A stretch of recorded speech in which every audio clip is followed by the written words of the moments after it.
Everyone wants to be rich. Or actually, let me rephrase that. I think what most people really want is to just stop feeling that, that low-level hum of anxiety every time they look at their bank account. Or read a headline about the economy. Yeah. The roadmap to get there just feels broken. It's so polarized. That's the word for it. Totally polarized. You open your feed, and it's one of two things.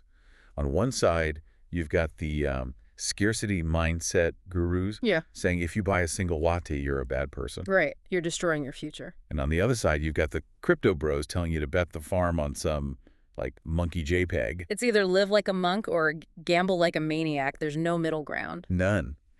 And that is exactly why this source material is so interesting.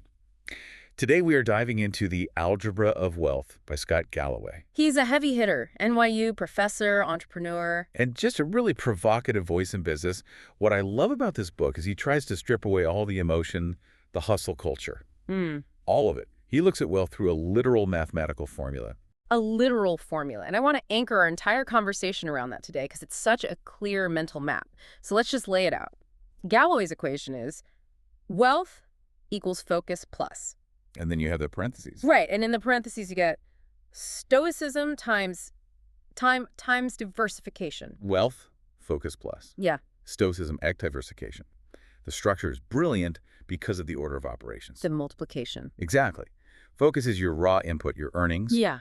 But then you have this multiplier effect in the brackets. And if any one of those variables in the brackets goes to zero, the whole thing zeroes out. And the first variable in there, it's not a finance term. It's stoicism. It's pretty unexpected, right? You open a finance book, you're ready for PE ratios. And he hits you with Marcus Aurelius. So let's unpack that. Why is ancient Greek philosophy the lead variable here? Because Galloway's core argument is that wealth isn't really an intellectual exercise. It's a behavioral one. You can be a genius trader. You can understand the bond market inside and out. But if you have zero impulse control, you will eventually go broke. He has that great line, economic security is the result of a pattern of behavior. That's it. And the reason we need stoicism, specifically, is that our own biology is actively working against us. This is where he talks about humans being hungry, right? Yeah. But with an A. Hungry. Yeah. It's an evolutionary mismatch. Think about it. For 99% of human history, calories were scarce. If you found a berry bush, your brain screamed, eat all of it right now. Because you didn't know when you'd eat next. So your brain just rewards that with a huge hit of dopamine. A massive hit. Good job, you survived. But now fast forward to today. The berry bush is Uber Eats. It's Amazon Prime. It's a credit card. It's never empty. We have Stone Age brains in a world designed to make us spend. Exactly. The whole economy is engineered by very smart people, by algorithms, to trigger that ancient dopamine response. So relying on willpower alone is a losing battle. You will lose. You'll just eat the whole berry bush every single paycheck. Right. So stoicism is the override switch. It's the firewall. Specifically, it's the virtue of temperance. It's building the character to say no to your own instincts. He mentions the 4 Stoic virtues: courage, wisdom, justice, and temperance. And temperance is the money one. It's the big one. It's knowing what you can control and what you can't. You can't control inflation. You can't control the stock market tomorrow, but you can control your reaction to it. And you can control your burn rate. Which brings up lifestyle creep. Everyone's felt this. You get a raise, and suddenly your needs just get more expensive. The hedonic treadmill. Your baseline just shifts up. You don't feel any richer. You just have higher overhead. And Galloway says, unless you use stoicism to keep that burn rate flat, the focus part of the equation, it just doesn't matter. You can't out-earn bad habits. Okay, but discipline is hard. I'm only human. So what's the tactical advice here? He talks about a kitchen cabinet. I love this. Yeah. Because it admits that willpower is finite. You're going to have weak moments. You're going to want to panic sell. The kitchen cabinet is a small group of trusted people mentors, friends who act as your guardrails. So these are the people I have to call before I put my life savings into a meme stock. Yes. And they have permission to say, no, that is a stupid idea. Yeah. They're your rational brain when your emotional brain is driving the bus. There's one more piece to this. He calls the single most important economic decision of your life.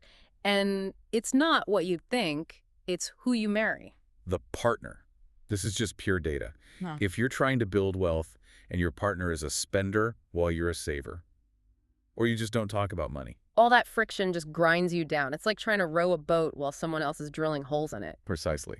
And divorce is financially catastrophic. He argues that alignment with a partner creates synergy, Without that stability, the stoicism variable just tanks. Okay, so stoicism is the defense. It stops the leaks. Now let's talk about the engine, the variable outside the parentheses, focus. This is the income generator. Mm-hmm. And this is probably where Galloway upsets the most people. Oh, for sure. He goes right after, follow your passion. I mean, we've been told that since we were kids. He calls it dangerous advice. And his argument is cold, but it's compelling. He says passion careers, arts, sports, fashion are massively oversupplied with labor. Because they sound fun, so supply and demand. Means low wages and terrible leverage.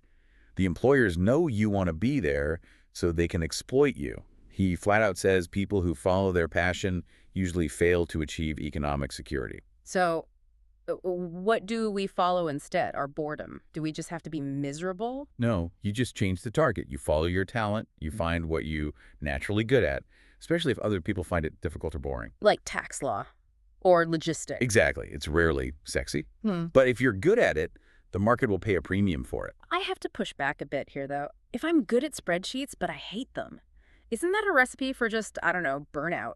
It's a valid fear. But this is where he flips the script with the mastery loop. We think, I love this thing, so I'll get good at it, he says. No, get good at it, and then you will learn to love it.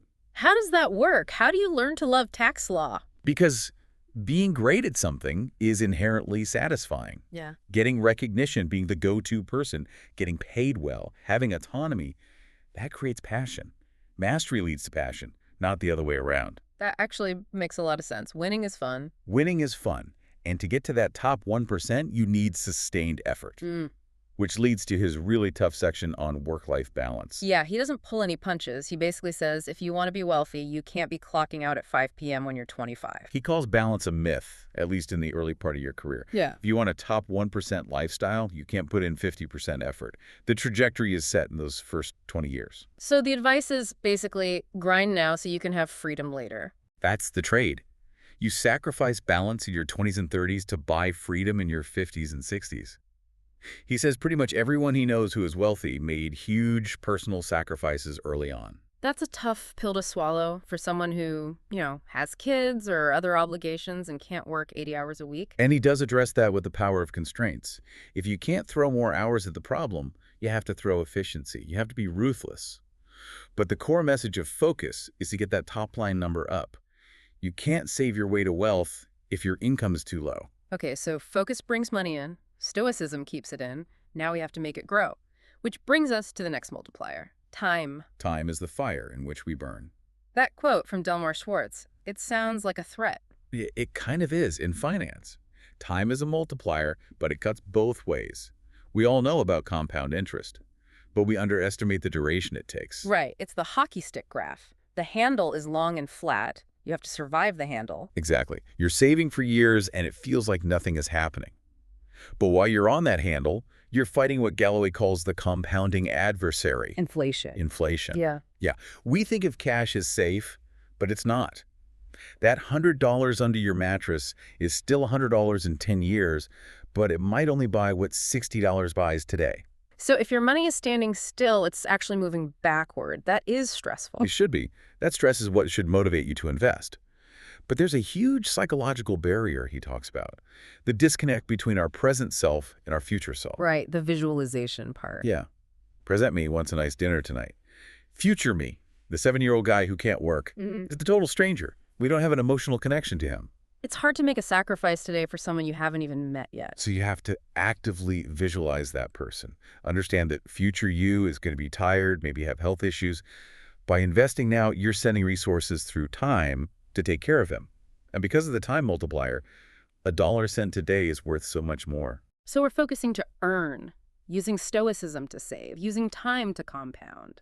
But the world is chaotic. That brings us to the final variable, diversification. Or as he calls it, Kevlar. I like that analogy. A bulletproof vest isn't an offensive weapon. It's purely defensive. You don't diversify to get rich, crush. You diversify to make sure you don't get poor suddenly. And this starts with a huge distinction, the difference between income and wealth. People use those interchangeably all the time. They do. But high income is just cash flow. You can make $1 million a year and spend $1 million in one. You're not wealthy, you're fragile. Wealth is when your assets generate money without your labor. It's when your money works so you don't have to. And his strategy for building that is surprisingly boring. Very boring. He's not telling you to pick the next big thing. He's a huge advocate for the random walk theory.